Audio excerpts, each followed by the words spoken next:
Have you ever felt your chest tighten the moment someone texts, "I'm coming over"? Your fingers type, "Yeah, sure, come by." But in your head, a small voice whispers, "There goes my peace." You like this person. You're happy they think of you. But the second your home turns into a place someone is about to enter, the air changes. The room that felt soft and safe suddenly feels like it's bracing for impact. Welcome to Ego and Me, where we don't judge your reactions, we decode them. Here, the ego isn't the villain that hates people, it's the bodyguard that hates losing your safe space. So if you feel guilty for dreading guests, listen closely. You are not weird, broken, or rude. Your brain is just trying to protect the most sacred territory you have, the place where your nervous system finally rests. Your home isn't just four walls and a roof. It's the only emotional reset button you truly control.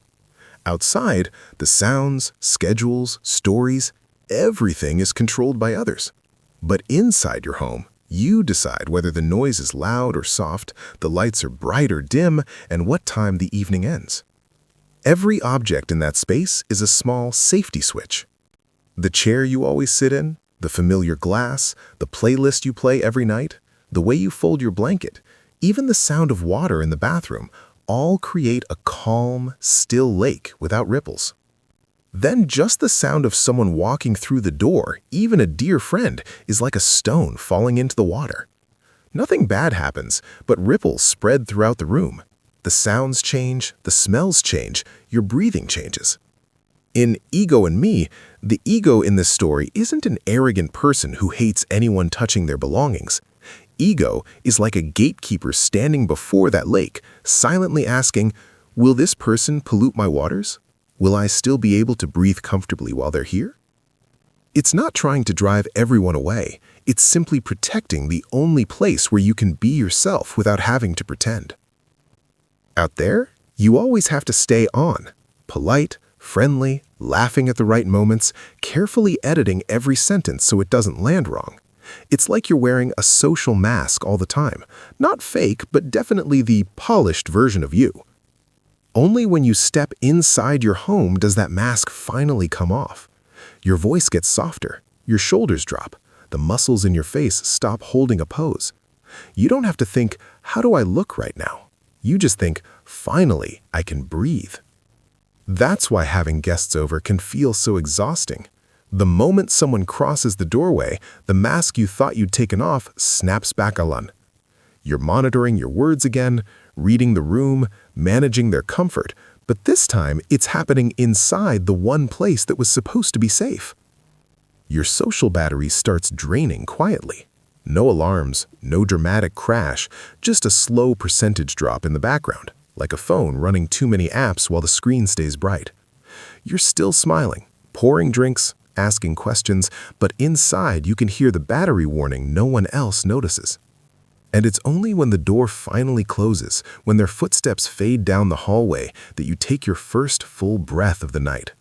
Silence pours back in like fresh air, and your body lets go of a weight it's been holding the entire visit. In that moment, people might think you hate having guests, but the truth is, you've only just gotten yourself back. There's a strange guilt a lot of people carry but rarely say out loud. They can be warm, caring, genuinely happy to see you, and still feel the biggest wave of relief the second the door closes behind you. That doesn't mean they're cold. It means their boundaries are louder than their small talk. Their home isn't just a backdrop for hanging out, it's the place that holds them together when the rest of life pulls them apart. Emotional boundaries are not walls against people. They're fences around the spaces that keep you whole. You can enjoy someone's company and still not want their energy, their noise, their habits pressed up against your books, your couch, your toothbrush. That's why many people like this would rather meet you in a cafe or a park. In neutral spaces, they can give you their full attention without feeling like their inner world is being stepped into with shoes on.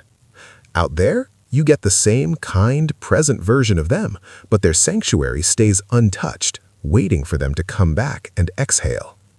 So if you recognize yourself in this, the person who needs quiet to recharge, who feels their heart pound when someone says, "I'll drop by," you are not alone. Sometimes the reaction you have to guests doesn't start in this house. It started in the one you grew up in. Maybe as a kid, we have guests coming meant instant chaos. Voices getting sharper, parents stressing over every mess, being told to act properly or don't embarrass us. Maybe guests meant the house suddenly becoming a stage. Comparisons, comments, questions you didn't know how to answer. Home stopped being a soft place and turned into a performance under bright lights. Your brain remembers that. It quietly filed away a rule. Guests equals tension, cleaning, pretending, trouble if you get it wrong. So now, even if the people visiting you are kind and safe, your body still reacts to the script it learned years ago. Your chest tightens, your mind races, you feel this urge to tidy everything and tidy yourself just to be acceptable. That's why a simple text today, "Hey, I'll drop by tomorrow," can wake up an entire archive of memories.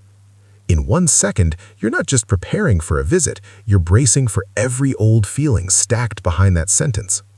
It's not that you're overreacting in the present, it's that your nervous system has never been told, "Hey, this time is different. This time, you are in charge." Hating the idea of guests doesn't automatically mean there's something wrong with you. Sometimes it's just your mind saying, "I need my space to stay okay." Protecting your home is a reasonable need, not a personality flaw. There are two very different stories hiding under "I don't like guests coming over."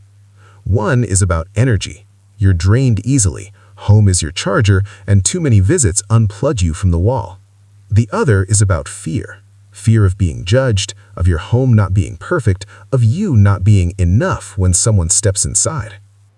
If you only dislike guests when you're tired or overloaded and you feel fine again after resting, that's usually about recovery. Your nervous system is just asking for fewer interruptions so it can recharge. But if just hearing "I'll visit" makes your heart race, your sleep worse, your mind obsess over every little detail, that's not just preference, that might be anxiety knocking. In both cases, you're allowed to set boundaries.